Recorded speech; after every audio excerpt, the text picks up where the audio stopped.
already there? Yes, please go ahead. Okay, thank you. Thank you so much. So I'll give about 2 minutes to let the people settle down and request them to mute their mics, and then I'll take over.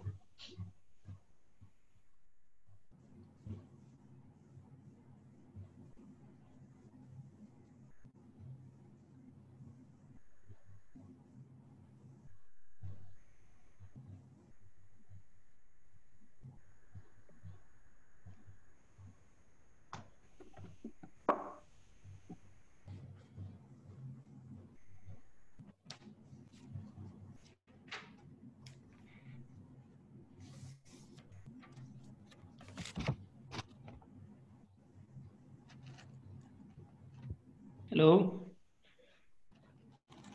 Welcome, Bharat. Hi. Hi, Niju. Hi, Bharat. Morning. Hi, Hi. Satya. Hi, good morning, Bharat. everyone. Hi, Satya. We are all there except Ashok, so it's fine. Please, yes. So we have 59 people on board. Yeah.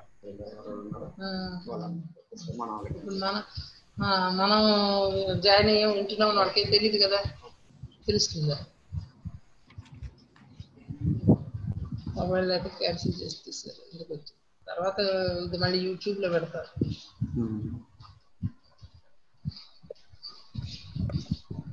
Salim is yours. Yeah, so I'm just waiting for the people to join in, and I request all the attendees to kindly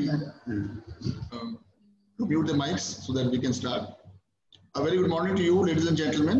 It is my pleasure to extend a warm welcome to you all for this webinar on AI ML in electronic hardware, assessment of opportunities for skill development.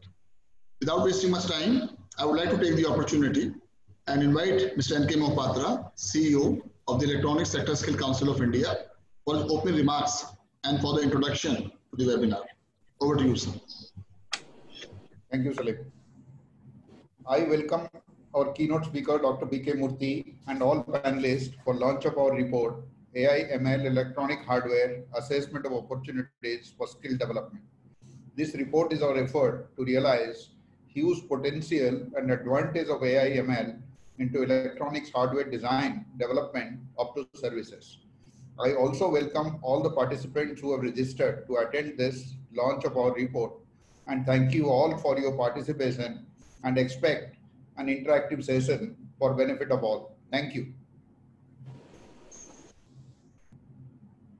Salim. Thank you very much, sir, for the wonderful introduction.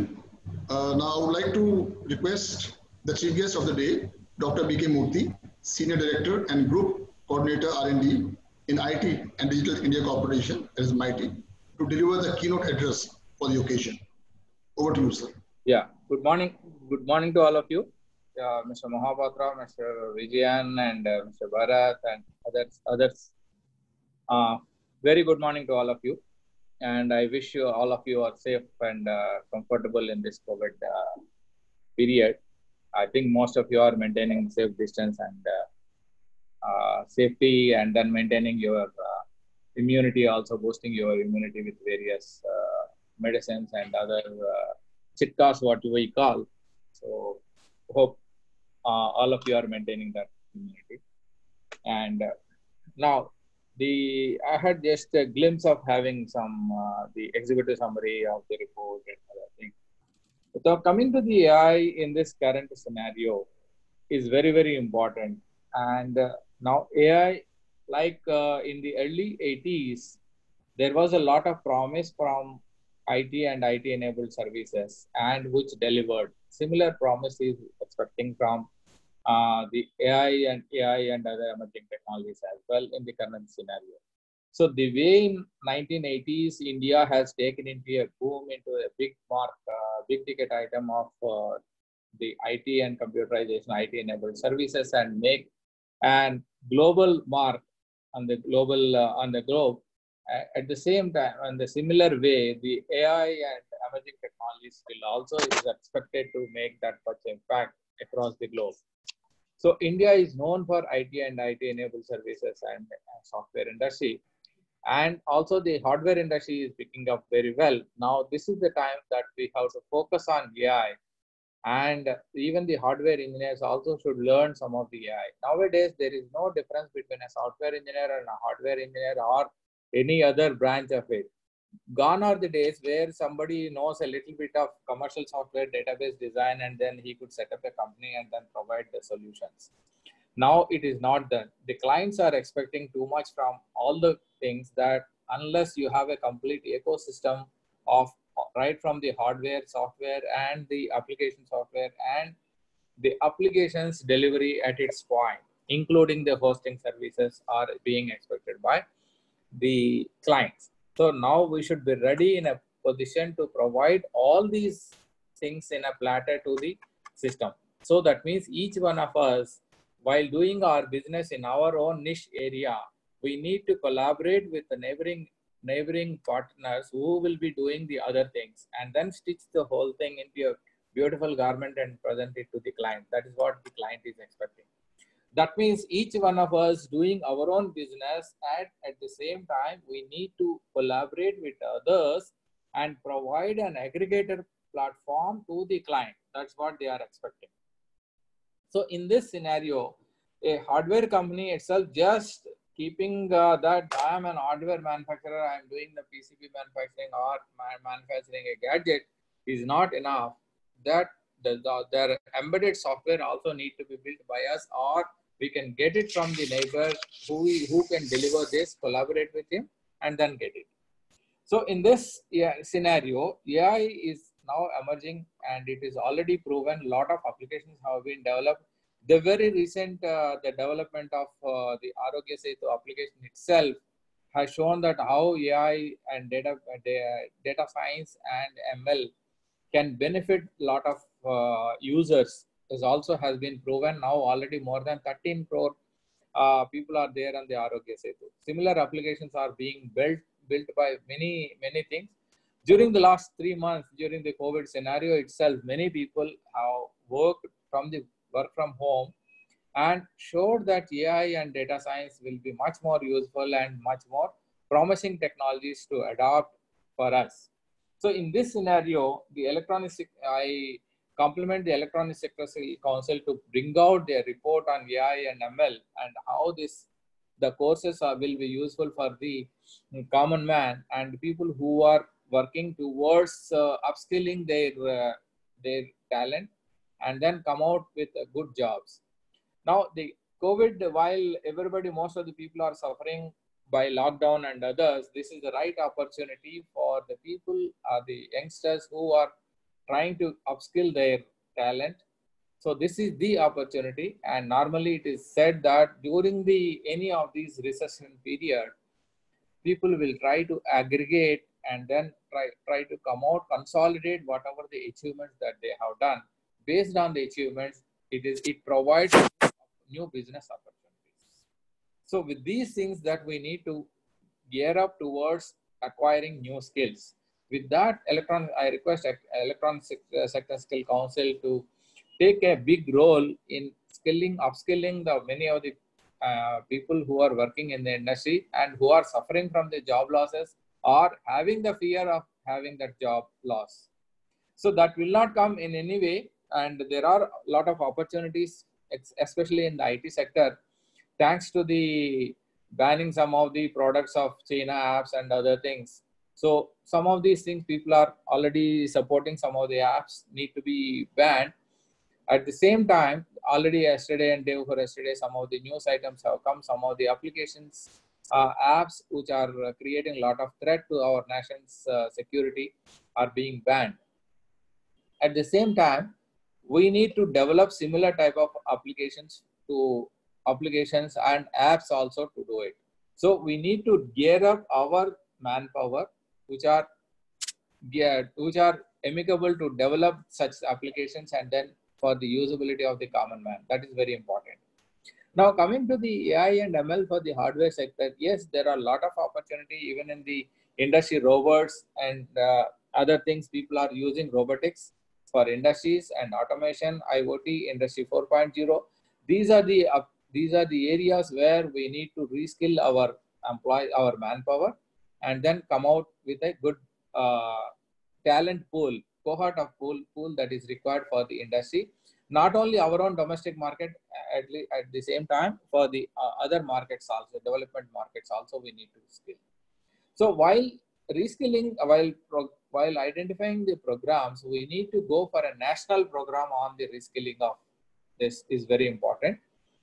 So while creating the national program, we need to identify various steps. I have seen some of the recommendations of the report. At the same time, we need to create the next step towards that. Is this report is the beginning of the national program that we are planning to do it. In this national program, what I request the Electronic Sector Skill Council and other stakeholders to take a lead in archiving a architecting a national program on AI, along with other stakeholders of this country. So that means you need to create a complete ecosystem. That means you need to identify various partners, various training institutions, and various courses that are required. It is almost similar to in 1980s, where we have, for the software industry, we have identified various levels of courses, right from a person who passed out of the school or engineering or any other course that he has done. Even the graduates, normal graduates coming into the software industry, there were courses. Similar to that, AI and ML and other emerging technologies, these 7 or 8 emerging technologies are there. 3D printing, data science, and other emerging technologies, quantum technologies is also coming out, cryptography, cybersecurity. These are all important technology. 3D printing is one of the important area. So these are all the courses that we need to create the manpower at large. So for that, you need to have collaborations with the already having some courses in the IITs and other premier institutions, or maybe you need to tie up with CDAC and NILIT and other organizations, skill development ministries. And also you need to tie up for various plans, or action plan also need to be done. One is how to identify various training centers across the country. Second, how to create the master trainers, at least 2 or 3 for each center. You need to identify master trainers. How to get the training of trainers, that is another next issue. Next issue is who are all the people who can deliver that important lectures for as a guest lectures, or maybe some of the syllabus also to be written by various people. And there is a lot of people and volunteers in the IITs and other industries who can provide support for you to do these things. So we need to identify these areas, action plan, and come out with a national agenda of development of manpower. That is what is the next step that we need to develop. So then today is the scenario is that we need to develop public digital platforms. So like the case of Aadhaar and Jan Dhan Yojana. So these are the public digital platforms that we are getting there is a lot of promise for these technologies to embed and then provide a necessary support for the aggregator platforms as well. Like Ola and Uber, who are very popular in aggregation of providing the services for the common man. At the same time, AI and other technologies are also will provide a good help for providing various services, not necessarily the IT-enabled services, other engineering services also required. So for that, these tools will help as an aggregator and then provide rich and then easy way of life for the common man. That is what we need to focus on, and we need to come out with a clear-cut action plan after this. So this, as I said in the beginning, this is the report is the beginning of chalking out the national agenda. At the same time, you are also should contribute for the growth of our country.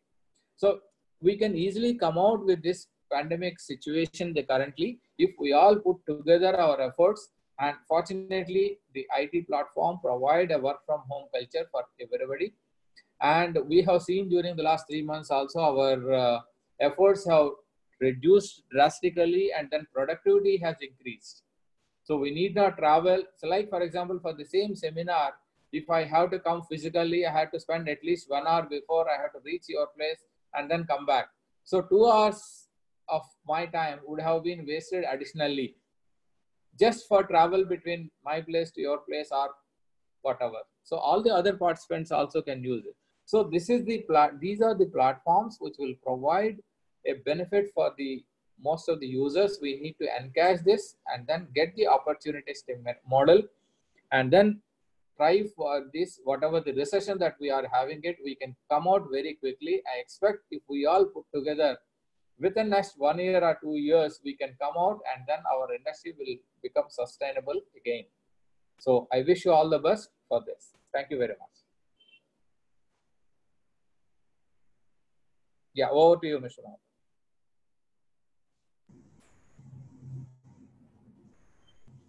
Any questions? So right now there is no questions. Yeah. We will proceed with the presentation.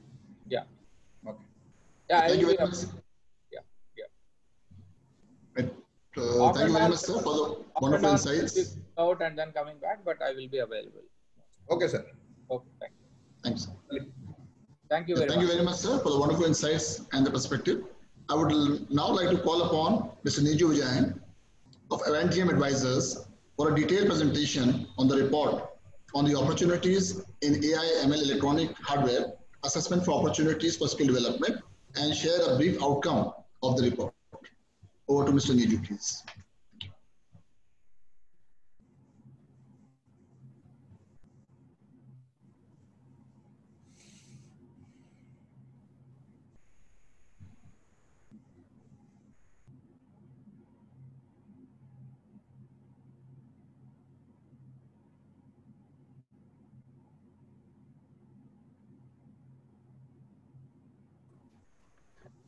Yeah, thank you, Mr. Salib. I hope the presentation is visible.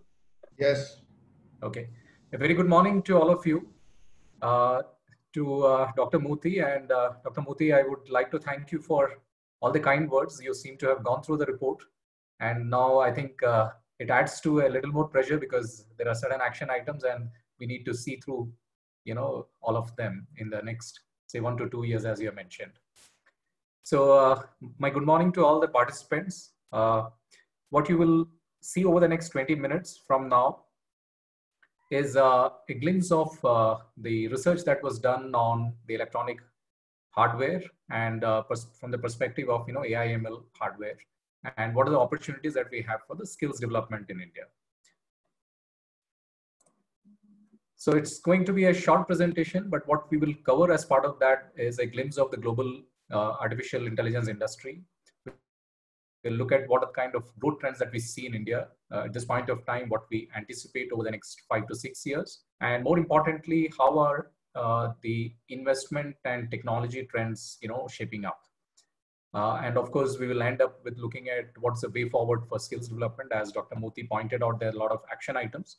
I would touch upon that in a very concise manner because we have quite a detailed report which is already available there.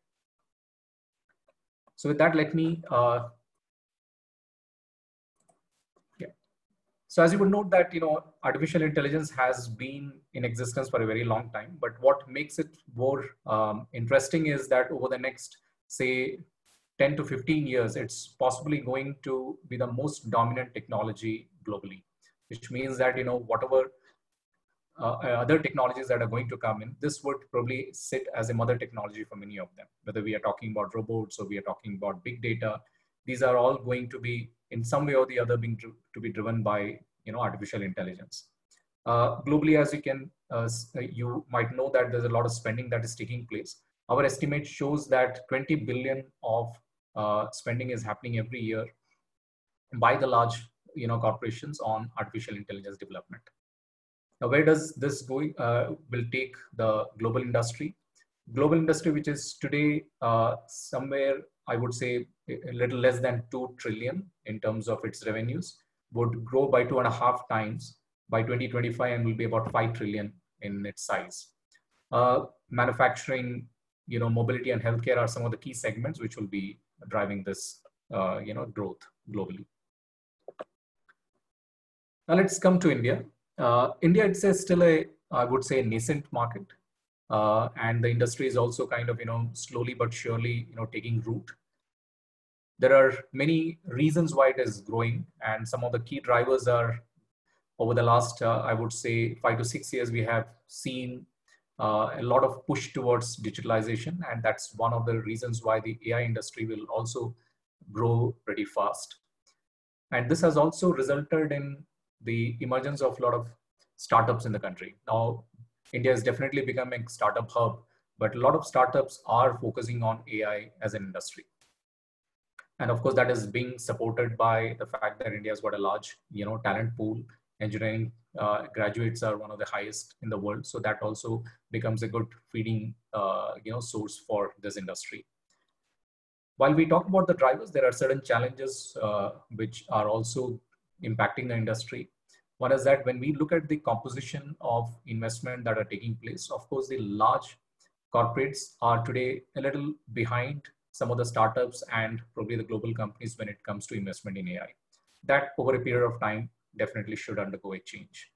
The other limiting factor we see is that the electronics hardware, which is getting imported in big numbers, that is also a limiting factor. So the more electronic hardware design to manufacturing that takes place in India would also lead to the investment in artificial intelligence.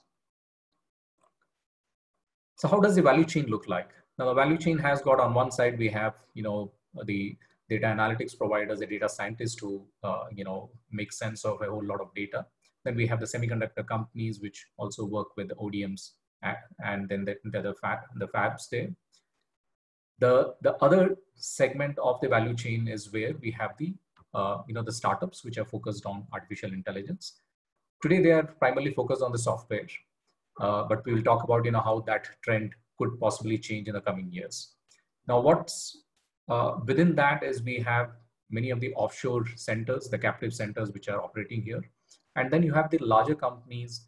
For example, if you take someone like a Bosch, they would have the artificial intelligence division, which is, residing here in India and doing work for global demand primarily. And then this leads to the system integration of, the products as such, or the sub-assemblies.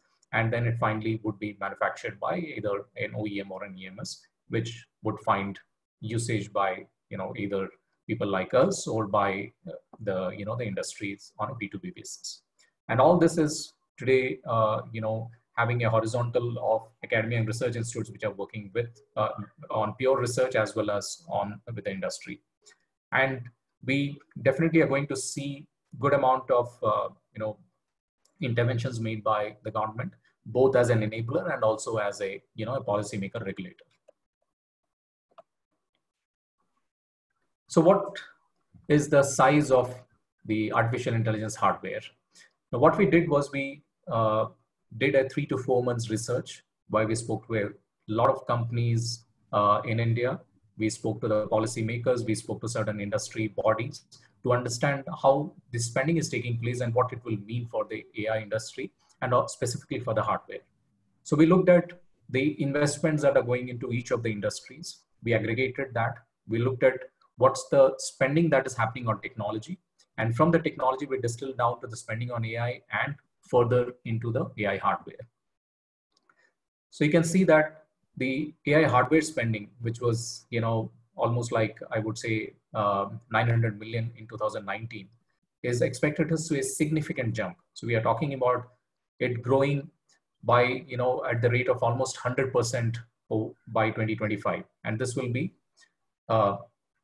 about 54 billion in 2025. That's the size of the AI hardware spending that we are going to see in India. And what does that mean for the workforce? Now, the focus for us is looking at the skills requirement as the hardware industry grows and, where it will come from and who is going to spend on it. Now, when we look at the 54 billion of opportunity that's going to come up by 2025, and I'm sure that's going to grow much bigger, in the subsequent years. Even by 2025, the total AI hardware workforce that we're going to see will be about 4.35 lakhs. And that size is significant compared to what we see in 2019, which is the base year that we have considered. There were only about 7,200 AI hardware professionals that we could estimate all over India working for the corporates, the captive centers, and the academia. And so these numbers are going to significantly go up. Now that's also going to grow much closer to 100%, CAGR, and that's the positive thing that we would like you to kind of focus on. And where this is going to come from? One, because we are going to see a lot of use cases, coming up in different industries. And as we would know that we are actually not adopting so many of the global solutions that are out there, but there are different industries, startups, as well as, the small to large corporates who are focusing on India-specific solutions.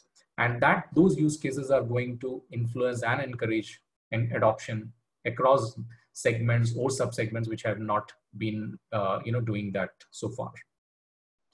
And we know that some of the key segments that are going to drive that is, mobility, which we are talking about automotive and transportation together.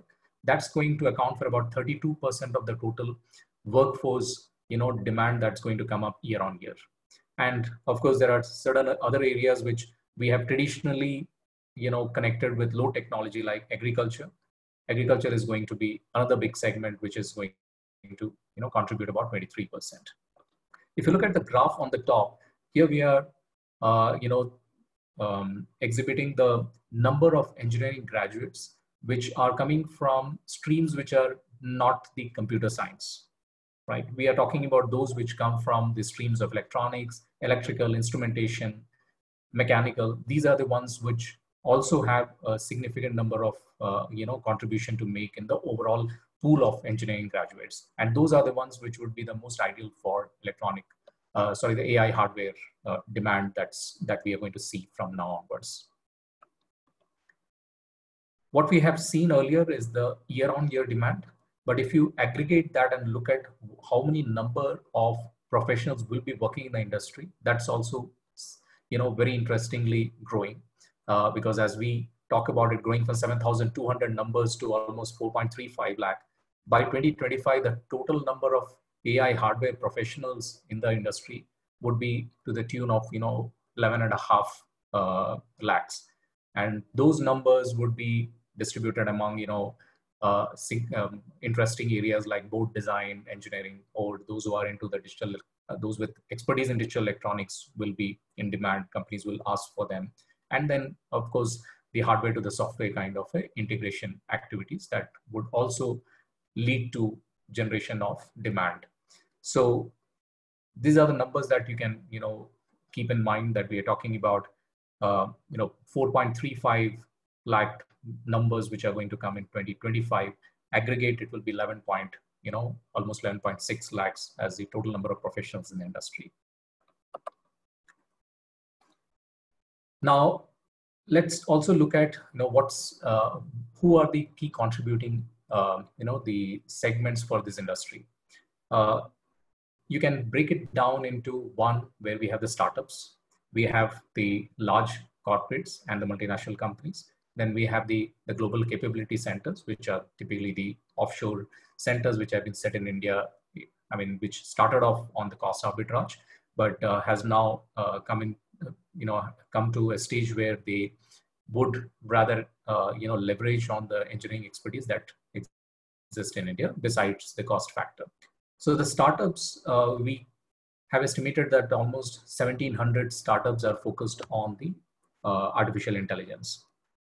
And some of the companies, we have also mentioned, for example, Netradyne, which has done some really good work at the global level when it comes to,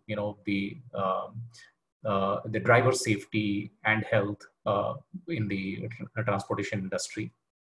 On the other hand, we also have many of the companies which are focused on the healthcare, wherein they have come up with solutions which are very India specific, which takes into account the remote nature of the distribution of the health consumers and how these can be taken to them at a cost which is very affordable.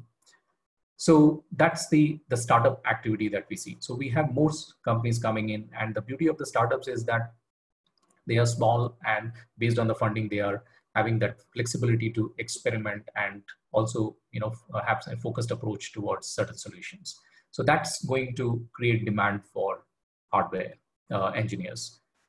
The other one which we see is the large corporates. And as I mentioned at the beginning, the large corporates are where we would like to see a lot of action in terms of investment and the focus on AI. So companies like, Mahindra, Tata's, and Siemens, those are some of the companies that we will highlight as doing good amount of work in the AI development and especially on the hardware. So you'll see that there's a strong flavor of automotive, and because that's a segment which has been a little above the curve when it comes to adoption, and hence there are many companies which would like to invest in AI within the automotive and transportation sector. The third is the one which is a global capability center, which are those companies which have roots, or their principal companies are either in North America or Europe or Southeast Asia, and they have chosen India because of, as I mentioned, there's a cost factor there, and also the interesting engineering talent pool which is available here. So those would already have dedicated artificial intelligence development centers. So some of the companies which are very well known, like Google has a big Google Lab Center in India. Microsoft have been doing for a much longer time. Companies like NVIDIA, Intel, these are anyway quite popular and well-known semiconductor companies who have been focused on AI development in India. So they also create a large number of number of demand that they have is significantly large for engineering talent.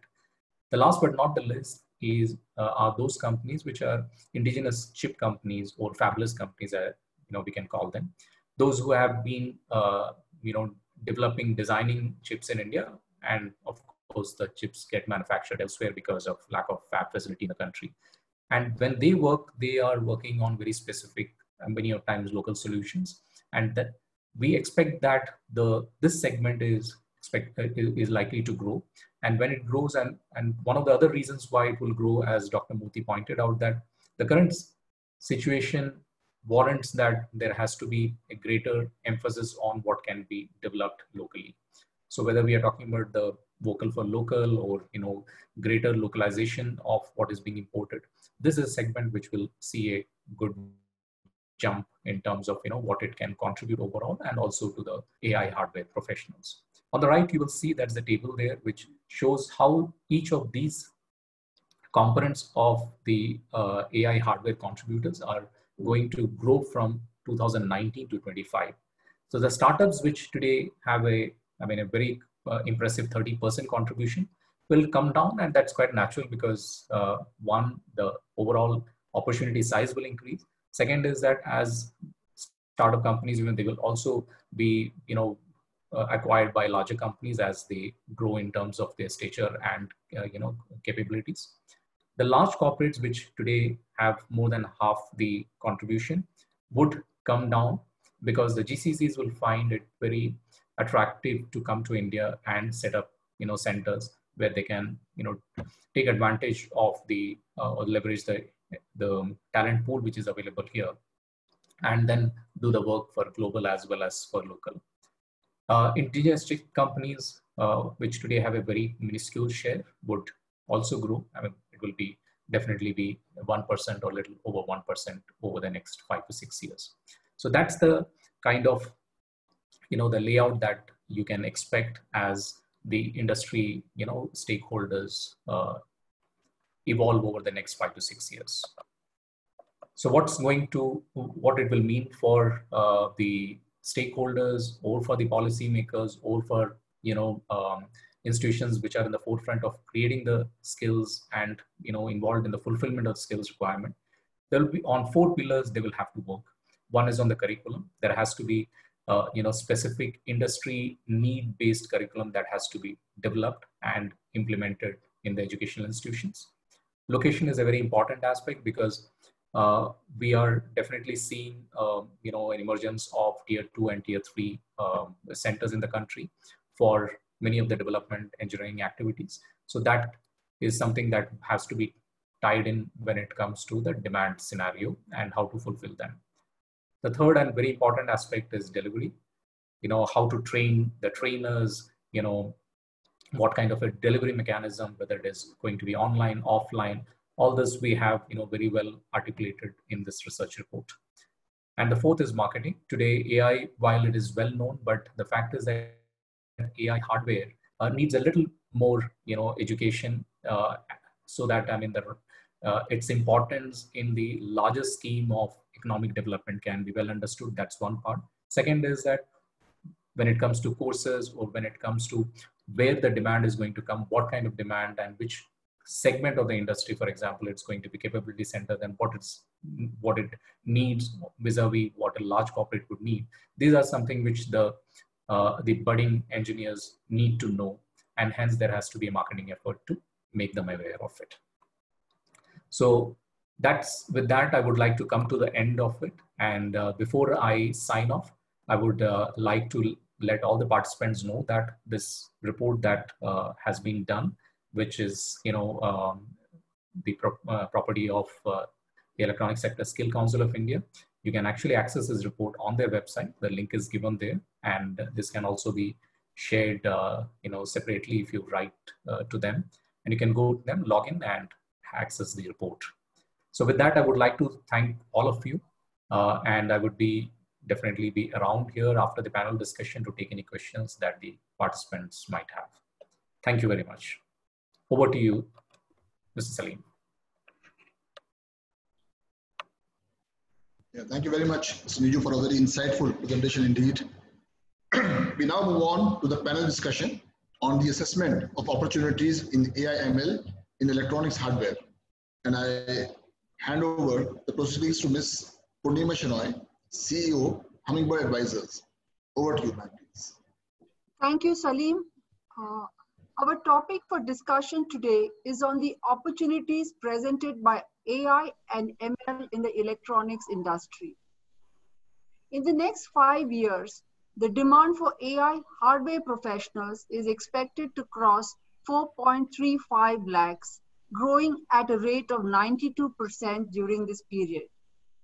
Demand is expected to be across the spectrum, from manufacturing, agriculture, food tech, and transportation to healthcare. It has the potential to contribute to the country's goal to be a $5 trillion economy and to create high contributing jobs in the hardware sector. Today, after the research report presentation, we have around 45 minutes to discuss the topic and capture the inputs of leading minds on the subject. I will name our panelists, and after that, I will request them to speak one by one. First panelist is Ashok Mishra, Vice President, Alton Calsoft Labs, and he would be bringing the startup and the entrepreneurial perspective. Our next speaker is Bharat Dagga, Principal Engineer, Director of Engineering at Intel, and he would come in from the deep tech angle. Our third panelist is Satya Prasad, Director, Center for Innovation and Entrepreneurship, PS University, and he will be speaking as an academic from the formal education perspective. Our fourth panelist is our host today, the CEO of Electronic Sector Skill Council of India, and as the name implies, he would be speaking from upskilling and the skilling angle. So I will now request Ashok to start the discussion and bring his perspectives on the topic. Thanks, Purnima. So my name is Ashok, as Purnima introduced, and I've been working in technology industry from past about 20 years. Mostly in semiconductor industry, and first 13 years of my journey has been the journey of corporate, and later on I turned entrepreneur. Now I work for Alton Calsoft Labs, where I came through an acquisition. And that's a brief introduction of mine. So I think artificial intelligence is a hot topic, and sometimes you're not sure whether it is all hype, but beyond hype, I think the excitement is real, and because artificial intelligence is a tech horizontal which cuts across all the business verticals which we can potentially think of. So what I would like to do, I would not like to really delve on the business opportunities or the newer business models which it will bring, because that's the it should be best left with an entrepreneur. What I would really like to talk about here is the innovation opportunity which it brings to the entrepreneurial ecosystem of India. It is very important in the context that we have just missed the bus in IoT excitement, right? So IoT was very big, a big hype, I must say in 2013, 2014 time frame. Now cut to 2020, all I see that which is happening around in Indian entrepreneurial ecosystem is mostly very low value addition of system integration. So we are, so there is a saying in Hindi, kahin ki eat, kahin ka roda, Bhanumati ne kunba joda. So we get our bricks from China, we get our rodas from Taiwan, and we build something which may bring us a quick business opportunity. We may end up earning some quick bucks, but that doesn't really take us far. So I want to sort of make it a point here on this platform that we shouldn't be doing the same mistake in AI ecosystem. Now, in a country like India, and I have been associated with a couple of startups, one being AI startup. In a country like India, the adoption of AI today is gated by the cost of hardware. So so one quick example, if I may give, you have this video analytics. There are a lot of video analytics companies in India, and if you have to run the video analytics on say 20 cameras across a premises, you may end up spending more money buying hardware than you have actually spent putting on that camera infrastructure. Edge computing is still very, very expensive, right? Now, this is an opportunity, although this is a problem, but this is an opportunity to the Indian entrepreneurial ecosystem. See, if we continue to take the pieces, even in AI, just like IoT, you can take a model from somewhere which is working. You can take the data set from somewhere and train on AWS or Azure, and you can get a application to work. Having said that, if my hardware is not capable enough, can we go and do some innovation on the model side, where we are making our models right, or models very, very light, so that it can work with the existing hardware. I mean, that is one example of the getting over this adoption challenge, where your application still work, but on a very affordable piece of hardware. Similarly, on the hardware side, if I move along, if in the early days of microprocessors, we could only do a addition and subtraction, but as the hardware matured, processors matured, we have fused the ability to do multiplication, the division, floating points calculation, whatnot. Can we just go and start fusing some of those models in the hardware so that the algorithms become a lot more efficient than what it is today? So, I mean, thinking of the hardware side, there are a whole bunch of unsolved problems. We are still in the early days of market. There's a whole lot of unsolved problems which we can still solve, and we become the value creators of the world rather than consuming the value created by likes of Intels and Googles of the world, right? So I think there are plenty of innovation opportunity which exist. I mean, even from the application side, if anyone of are aware about AI, the way AI works is mysterious. If an AI model is not working, it is almost impossible to debug that how what exactly is going wrong. And there's lot of work which is happening around predictable AI. Similarly, there's something called self-learning AI. So one thing is that you train a model and it works, but can it learn by itself? So point I'm trying to make is that there are certain pieces of technology which exist, and they are probably only the tip of an iceberg. There's whole lot of work which are yet to be done. And rest assured, the best minds of the world working in the likes of Googles and Intels and Microsoft, the world, they are solving that problem. If we leave behind this time, I think we'll again miss a bus. We'll continue to build for the world, but will not be able to create for the world. So that is one thing which I want to, stress on to the Indian entrepreneurial ecosystem, is to innovate, innovate, innovate. And, the last point I want to make is that, AI, as I said, excitement is real, but we also have to cut the hype, right? Sometimes in hype, we get carried over and the business models which we build is not realistic. I think a very good example of that is .com, which this whole lot of investment went into, last century, and in year 2000 and all. But we really see the technology maturing and in use say today. So it took 15 to 20 years for the technology to be matured and become all encompassing. Just like .com, AI is also something which is all-encompassing technology. As I said, it is an horizontal which will cut across all the verticals of the businesses. It will take time to mature. It will take its own time to get adapted. So we need to be very realistic about the business models and the investment which we are making around it. So I think these are the two things which I would like to tell to the entrepreneurial ecosystem of the world, which of course includes me. And if we can actually this time wear the hat of creator rather than follower, I think we will do a world of good for ourselves. Thanks, Ashok. A lot of passion out there.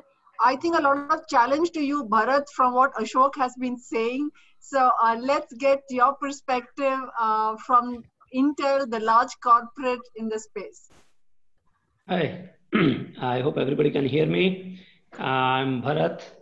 I come from the corporate world, of course. I have been in the industry, semiconductor professional, for almost 23 years now. For the last 7 years, I've been working exclusively in the field of AI, developing hardware solutions, incubating a program in Intel, based in Bangalore. So the field of artificial intelligence doesn't require me to tell you how hot it is, and the panel here, and the reason why we are all here. The hardware for the artificial intelligence, machine learning, deep learning is growing at a phenomenal pace. If you have looked at any research reports from OpenAI, the amount of compute or the compute is doubling, the requirement for compute is doubling every 3.5 months, which is unheard of in the history of compute. So what does this mean for us? The traditional way of putting in more hardware, buying more computers is not going to scale. The technology evolution, whether it is in terms of silicon architectures, silicon process evolution, networking, storage, what have you, is not going to be sufficient. We will need to think something out of the box. And this is where the innovation and the challenge to the industry as well as the startups. I see this industry and the startup is a bit more intertwined. If you look at the startups, they are coming from the corporate worlds, doing something for their own, and then the startups are getting acquired by the corporates again, and vice versa.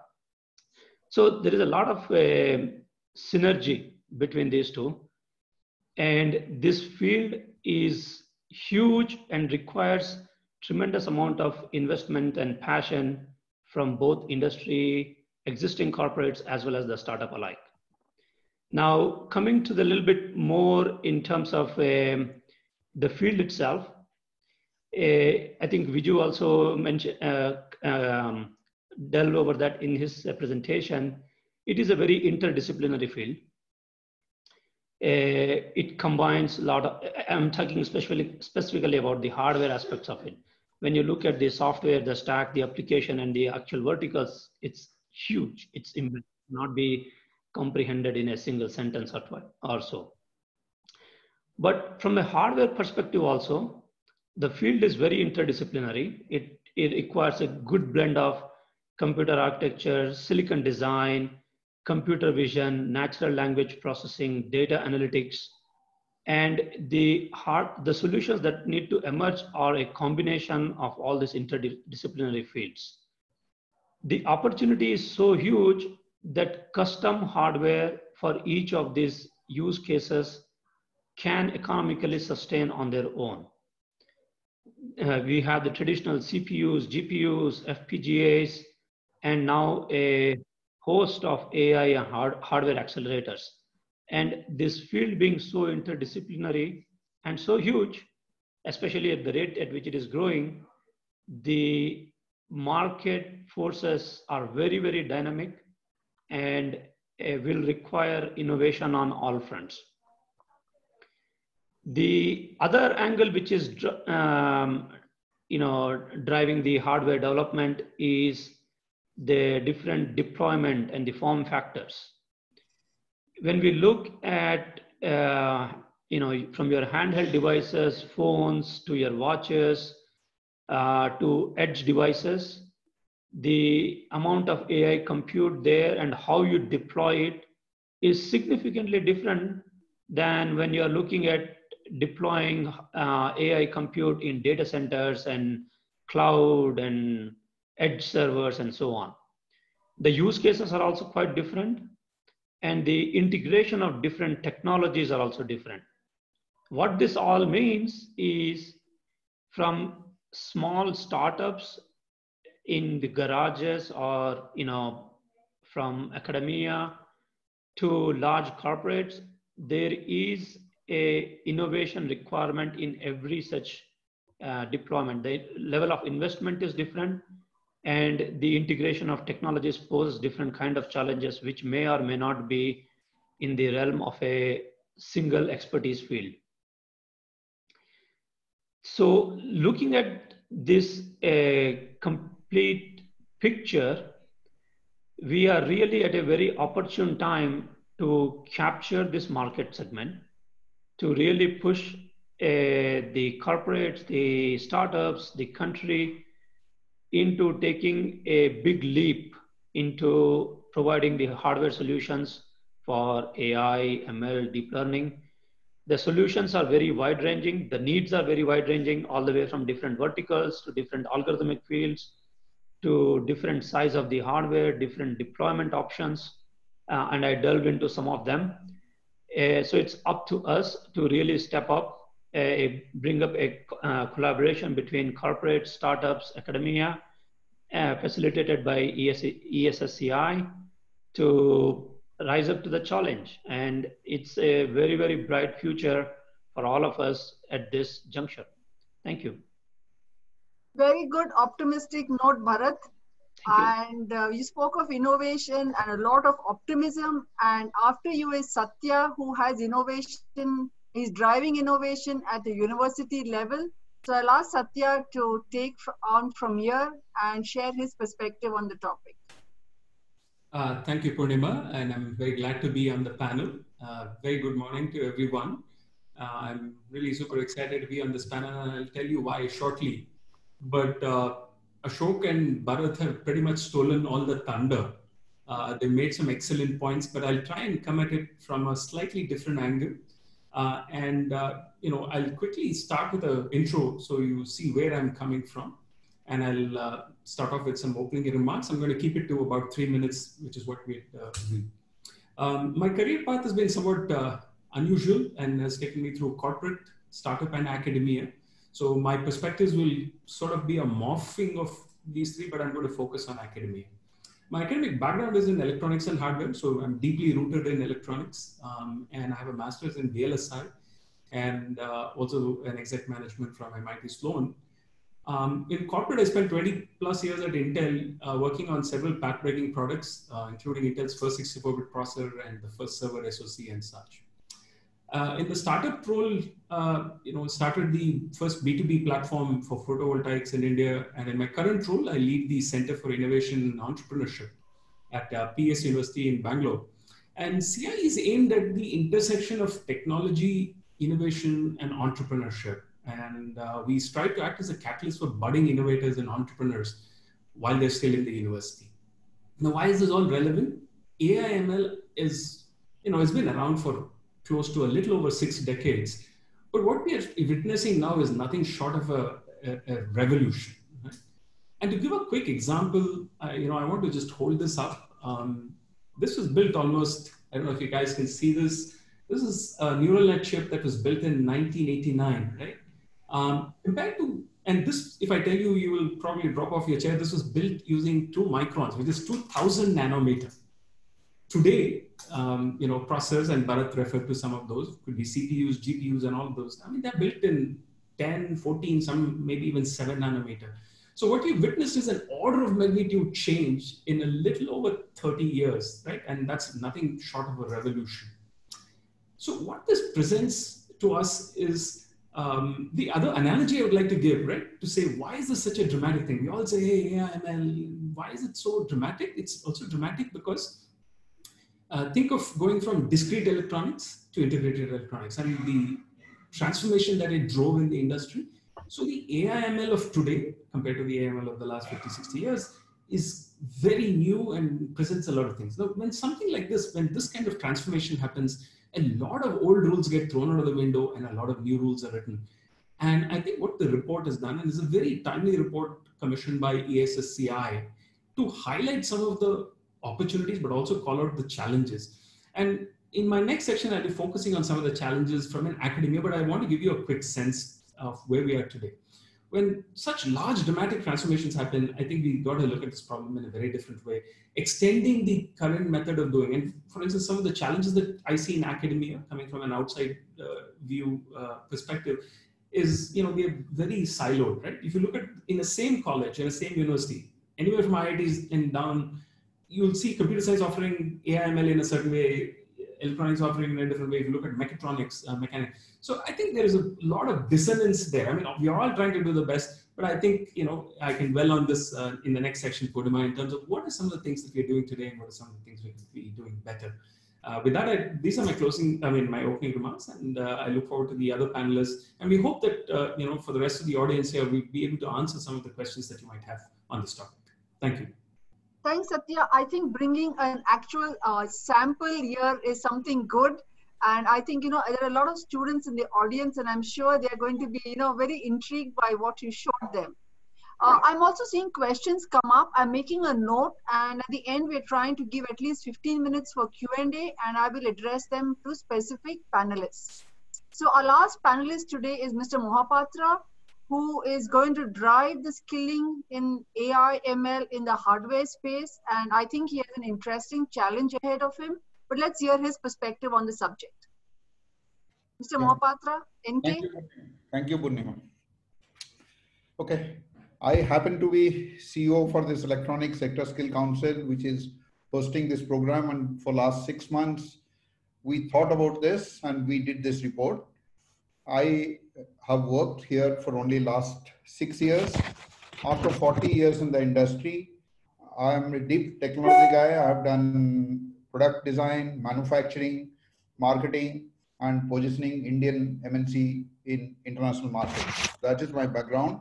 So I'm deeply involved in hardware, technology, and have a feeling for engineers to be better utilized in the country. This is what I keep looking for throughout my life, and I want to give my best to improve the engineering community for better productivity. This is the way I look at my current job, and that's where I'm involved. Today, Electronic Sector Skill Council is involved in setting standards of curriculum content for industry relevance, which is always a debate, and building effective ecosystem to deliver the same with consistent quality for benefit of the youth for current and future job requirements. This is what we are supposed to do for the country, and it's a big task, and we are trying to do as best as possible. We understand electronics industry is backbone of Digital India Mission and need to do a lot to cover up our gap in domestic manufacturing. But this can happen in many ways. It can happen through strategic partnership with global companies. It can happen through local R&D and design efforts. This is where I feel we are missing out. We don't have good enough local R&D and design efforts to create local products and create value for Indian products and Indian companies in global market.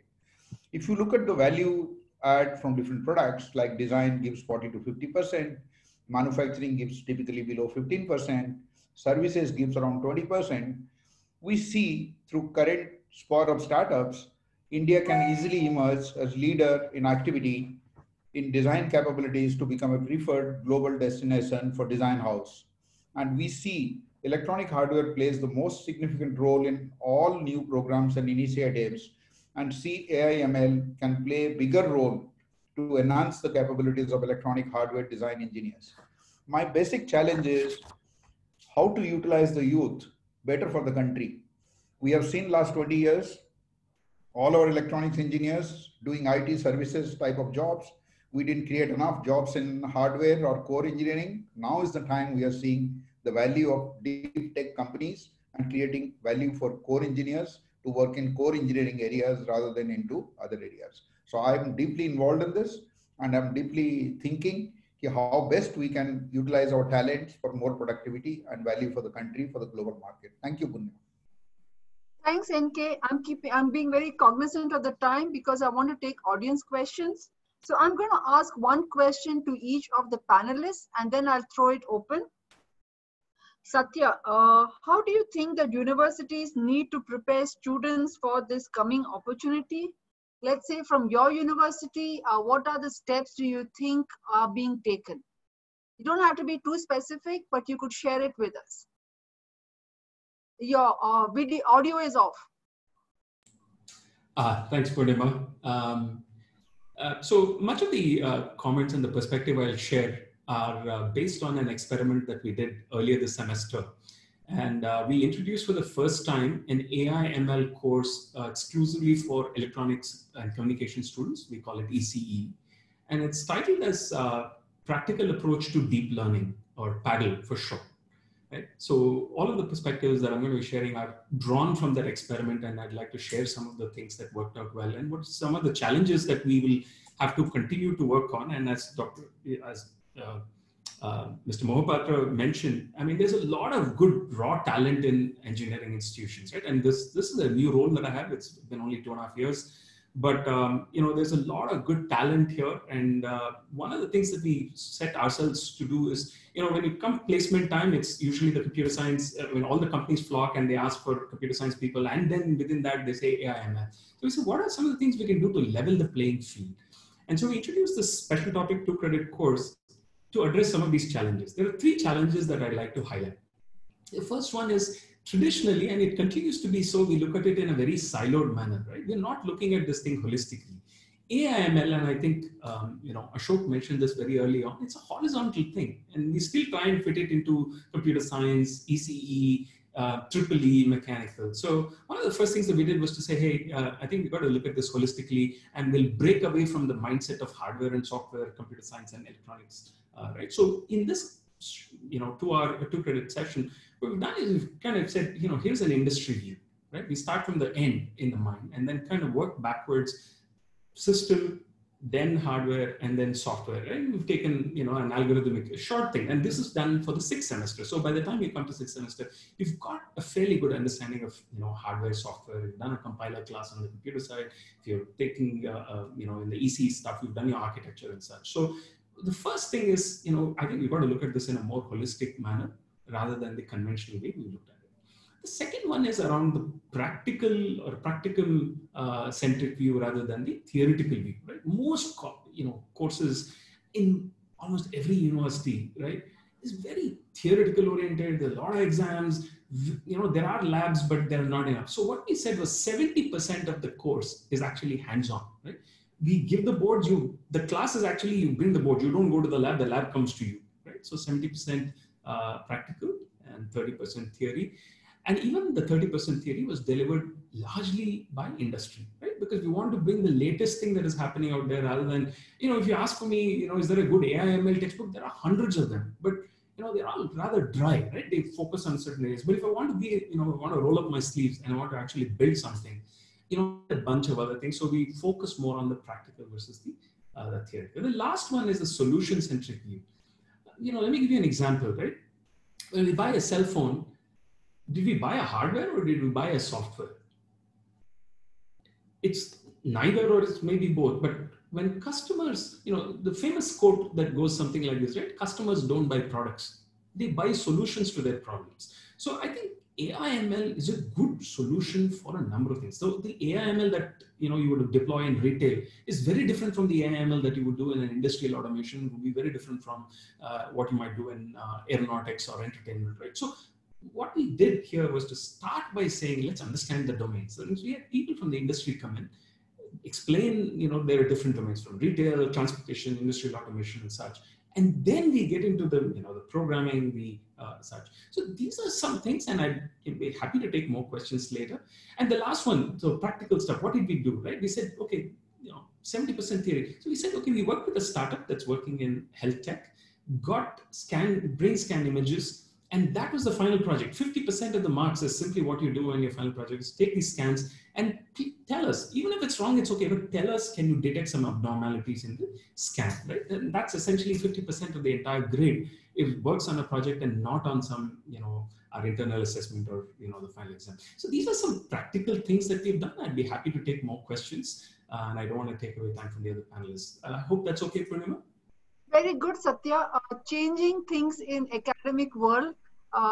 Congratulations to PS University for driving it. So NK, the next question I have for you, because you are skilling versus teaching.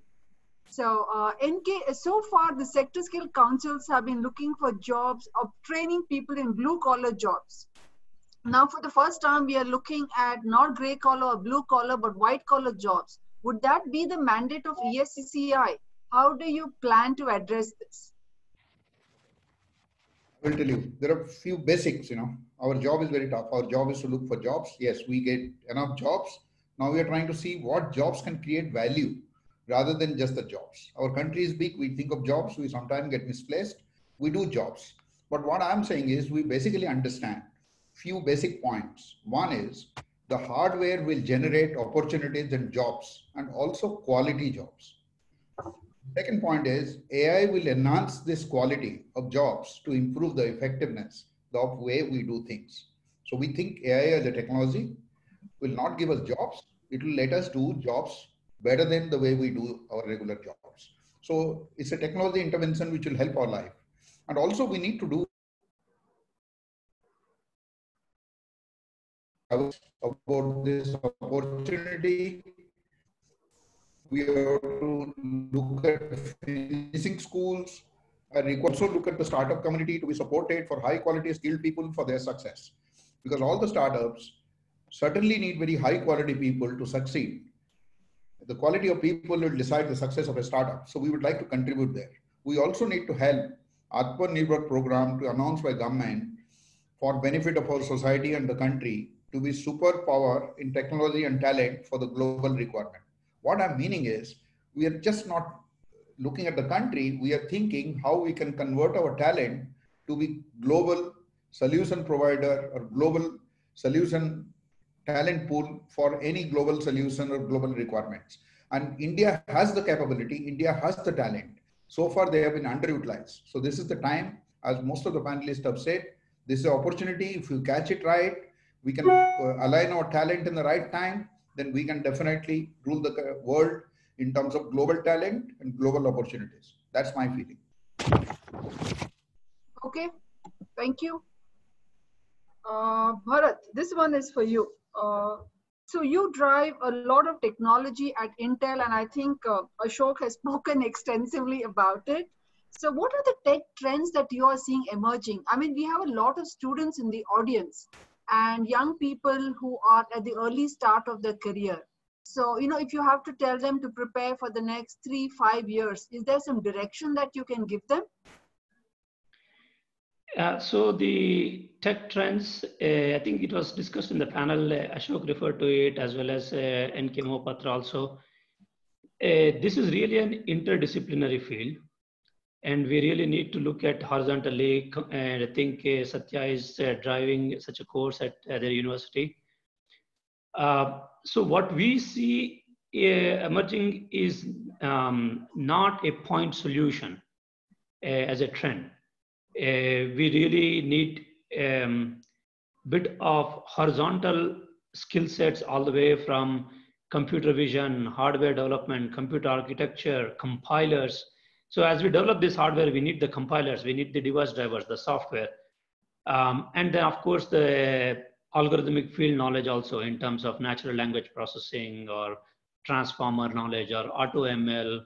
There are all these flavors of AI that are emerging, which dictate how you design the hardware for it. The integration of these different aspects is what brings the value proposition to the solutions that we are building. So in my view, it is the interdisciplinary approach, the integration of different options is where the value lies, and growing up the food chain, essentially. So if there is one thing we would like to think from an employability perspective, from an innovation perspective, is to think of the overall system and how do you optimize the complete solution as opposed to just improving your hardware design or improving or writing a piece of software. It needs to be interdisciplinary to think through all the way from use case to how it would run on your hardware. And this is where the opportunity for us lies to grow up and be a significant player in this industry. Okay, thank you. Ashok, I have a question from the audience for you. So the participant is asking us, how do startups not get, how should they avoid getting obsolete in this field? You're talking of very rapid changes, and startups sometimes are struggling with teams and talent and money. And by the time they develop a product, should they be worried that they will get obsolete in what they're doing? So can you give them some feedback? Well, I think the question, well, you know, let me not take a drastic stance of saying that question is wrong. But, you know, here's the deal, right? If I may ask, what is Google known for, you know, apart from their search engine? You know, I think the obvious answer would be Android. Now, Android is an acquisition, a startup acquired by Google. Coming closer to the topic AI, you know, edge AI, you know, edge computing is something where a lot of investments are going on. And Intel, I mean, Bharat would tell about it, that Intel has made 2 recent acquisitions in last maybe 3 years or so, you know, which is of startup, Israeli startups, which are doing, you know, such a cutting edge work that Intel thought that they are ahead in the game and they have bought startups. See, startups are meant to disrupt. Large corporates get obsolete, startups doesn't get obsolete. And if there is an obsolete startup, it's a wrong startup, right? So you know, I think, you know, you got to spot the problem statements and the opportunities and got to be in the right place. If you're in the right place, if you're in the right place and solving the right problem, you would never get obsolete, number one, and number two, you would get suitably rewarded for it, both in terms of becoming a big behemoth from that great idea or get acquired by a company like Intel. As I said, I think it is Movidius and Mobileye. There are 2 companies which Intel acquired, and I think put together the deal size was about $5 or $6 billion. So, well, as a startup, try to disrupt, don't try to follow. Thanks, Ashok. I have 3 questions from the audience. So I'm going to ask Satya, Bharat, and NK in that order. And if we have time, we'll take more. So Satya, you spoke about 70% of the teaching today being practical and about 30% being, you know, theoretical. So one of the audience members wants to know, how will students get a strong foundation if you give them so little of theory? Yeah. So one of the things that we made sure was we said there were prerequisites for this. So we do something in the 5th semester. It's called artificial neural networks. It's a very theoretical, mathematical oriented topic.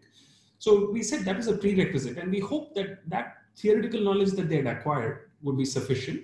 And largely that assumption held out to be valid. So, I'm sure in your university as well, you'll have something to do. At least there are three prerequisites we had. One was artificial neural networks, which is a mathematical treatment of neural nets. The second one is computer architecture. And the third one is programming. You had to know at least a good level of C or Python, either one of the two. And so by setting those three prerequisites, we were able to focus more on the practicum versus the theory. And theory is important. Please don't get me wrong. And that my comment was not to say that theory is not important. But if we start earlier in the cycle, say from second and third, for instance, most first years in most universities will pick up some programming language. What I would recommend is in the second year, in the third and the fourth, you drill them, much harder. It doesn't matter whether you're in electronics or computer science, data structure is extremely important. So when you build that, by the time you come to your sixth or seventh semester, you're ready with reasonable level of skills. And of course, we're going to push them even here, but they should have some minimal stuff. Only then can you apply, right? First you have to know, then you have to understand, then you can apply. Okay, great. So I hope students understand they have to be in the classroom and get their fundamentals straight. So Bharat, there is a question, and I hope I'm phrasing this right. What is the role of FPGA in AI hardware? Okay, good question. FPGA are a class of hardware which are reprogrammable. So it provides a generic way to build the hardware, and then on the fly, you can implement different circuit level optimizations in the FPGA. So you can build out your neural network algorithms, test, deploy, develop your software, and for some specific custom use cases, even do production deployment. So FPGAs have a very interesting role, a growing role in providing optimal AI solutions. Maybe not necessarily for the edge devices, but definitely for the edge servers and more servers and so on. So FPGA programming, but what do you program? You still need to develop your algorithms and what you're going to put in this FPGA, which is where the innovation is. So FPGAs definitely have a very prominent role and provides you a quick way to deploy your ideas. Purnima, may I just add to a bit of it? See, none of the existing hardwares are built to do AI computations. Whether it is GPUs which are being utilized all across, right, today, they are the hardware of choice to do AI computational work. So it just happened to be that GPUs with its capability of doing a lot of parallel computation with many cores and memory closer to them, turned out to be a good choice to do AI computations. FPGAs also fell into the similar category where it became a good choice to do AI computations, right? But as I said, none of them were originally built with the intent of doing AI computations. So in my own opinion, both of these architectures eventually take the existing goodness of what is there and get customized to what would be required to become the right hardware choice for AI. And it is an evolving domain, and it'll be like there'll be a AI hardware category in the end, whether it is processing unit or FPGA. So the bottom line I'm trying to make is that they just happen to be there with the right architecture and is being utilized, but the right ones are still some distance away. Okay, thank you, Ashok. NK, you spoke about having more than 40 years of experience. So I have a question for you from an automotive engineer who says he has a decade of experience in hardware and design. Do you think that he would be able to participate in the AI, so if I may call it the AI revolution? How can he be a part of it? Should he upskill? How should he learn and benefit and grow professionally? Yeah. Actually, AI is a big opportunity for all mid-level working professionals in any company, is the thing to catch on, to move on faster in life. But this is anyway going to come on your way. Either you adapt, like automation is coming, AI is coming. These technologies, if we adapt, we move faster, we become adaptable to the new circumstances, new environments, and move on. Any past experience is not a baggage. It is a knowledge, but it has to be sharpened with the new technologies to be more meaningful for tomorrow. So for him, the best recommendation is consider an upskilling course. He can talk to us, we can guide him, but we have to measure his ambitions and see how hard he wants to do work or he wants to acquire a knowledge to get into a refined job. It depends on what's his composer and what he wants to do, but there is a way for him. He can consider a upskilling through us and we can put him in place. Okay. I have one last question for the panel, and I will ask the same question to everybody. Who do you think should be a catalyst for AI hardware implementation in the country? Now, this is a pretty profound question. You can have your take on it. So I'll start with Bharat, Satya, Ashok, and last with NK. So Bharat, who do you think could be a catalyst for AI hardware implementation?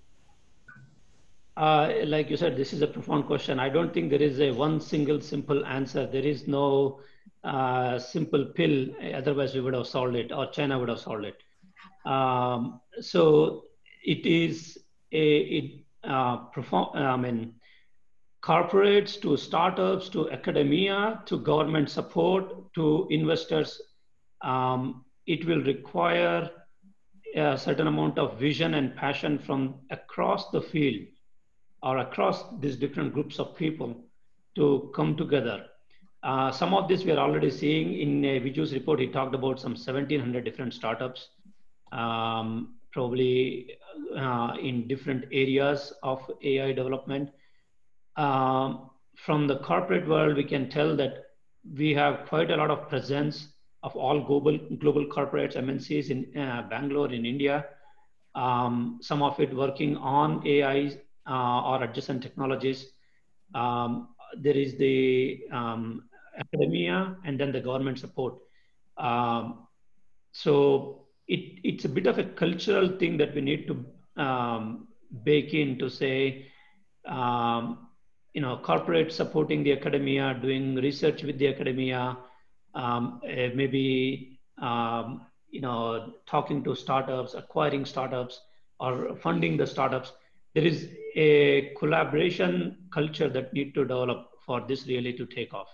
There is no, I don't know of a single answer. Okay. Satya, something from you? Yeah, this is like a giant khichdi. I don't think there is one ingredient that's going to make the khichdi really well. And look at the panelists today, right? We have government, we have startup, we have corporate, we have academia. And I think, quick summary would be you need all of these. But if you say, you say, no, that's all great, but you tell me one, and I would really pick, the government. Look at some of the startling things that have happened. Go back to internet. Internet started not because, it was a corporate or a startup. It was actually the ARPANET, right? It was the defense investment that we did. Look at any of the massive transformational stuff. It has its origins, in the government. And I think it's wonderful that ESSCI is out here saying, hey, we need to bring all of these players together. So to also give credit, for instance, this course was not built by us. Right? We took a lot of help from the corporate. And I don't want to bring out the name because there are a lot of other people involved, but one of the largest semiconductor companies, came forward with, saying, here's some content, here are some speakers, here are some principal engineers who can come. Startups, one of the startups was very generous enough to share their, IP, if you will, right? These were brain scans. So I think it's a collective game, and Bharat nicely called it out. It has to be a collaborative effort. It's a culture of give and take. I don't think any one person can solve. And the fact that we're all here today, represented by all of these 4 or 5 things, I think bodes well for us. Thank you, Satya. Ashok, anything from you to add to Bharat and Satya? You're on silent. Yeah, so, I fear that I have one single answer to this question.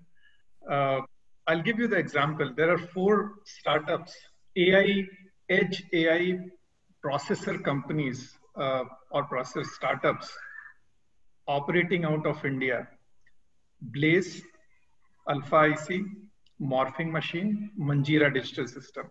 Alpha IC and Blaze decided to put their headquarters in India. They're virtually Indian companies, just on paper they're US headquartered companies.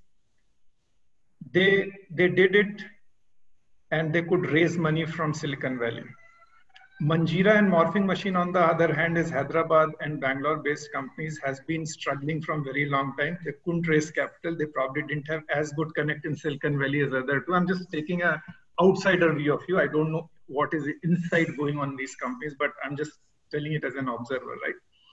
Now, what it tells me that for hardware, there is no venture fund or venture capital flowing in India. And now I'm talking about semiconductors or AI in particular, but I think in general, you take any abstraction level of hardware in country and there are no backers, there are no venture backers to it, right? Now, when there is no money, no venture backers, I think government has to step in. There is no other way. You take any country, whether it is China, Taiwan, Israel, including US, the hardware industry has morphed from being nascent to mature because somewhere at some stage government was involved. So I think I have that one single answer that it should be government. Yeah, I agree with you totally. NK, before we end, the last words from you as you are the host.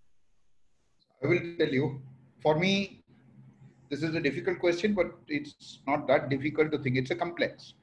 But question is, we got to look at a smart or an intelligent system integrator. And that system integrator should be able to think from concept, create, and implement. Unfortunately, in this case, the concept, create, and implement are multidisciplinary activities. So we are thinking about a new kind of system integrators who are multidisciplinary. They can concept, create, and implement. There could be participation between government and private and collaborate. So it's a new entity. It will have new definitions, but it will evolve. And it's very interesting. It will something new which will come up. Because so far we used to see system integrator means they were IT implementers. You can see what happened to smart city programs, few vendor-driven activities, just subsidized it here and there, but we didn't see a smart city player per se who says, I understand and I implement a smart city as a project. So it collapsed. So here we need a different approach, and it's a multidisciplinary approach is the only challenge. But things will evolve. I'm damn sure the demands are so great, opportunities are so big. Some smart companies will evolve as multidisciplinary smart companies rather than somewhere. I can guess like it could be L&T, which is a multi-engineering disciplinary company rather than just a IT company. Or if the companies can graduate from their IT standpoint from TCS or Wipros, I can't predict, but the company, whoever wants to get into this space has to be multidisciplinary. That's the way Got it. Thank you, sir. So I think we have come to the end of our session. I see ESCCI people are trying to ring the bell. So first of all, I think it has been a great session, and I think you've simplified it for the audience in an extent that people who are both students as business executives and technology folks and developers have been able to get it from various angles. It's a huge topic that cannot be addressed in its completeness in 40-45 minutes. But I think it's, like I said, it's a very good trailer for a blockbuster movie. So thank you, Bharat, Ashok, Satya, NK, and Niju, of course, for giving us a report and making us stay up in the night to read it. So thank you, everybody. Thank you to ESCCI for hosting it and to EFY for supporting it. It was great being here. Thank you. Thank you. Thank you. Thank you all the panelists. Thank you, Purnima, for your time. Thanks. Thank you.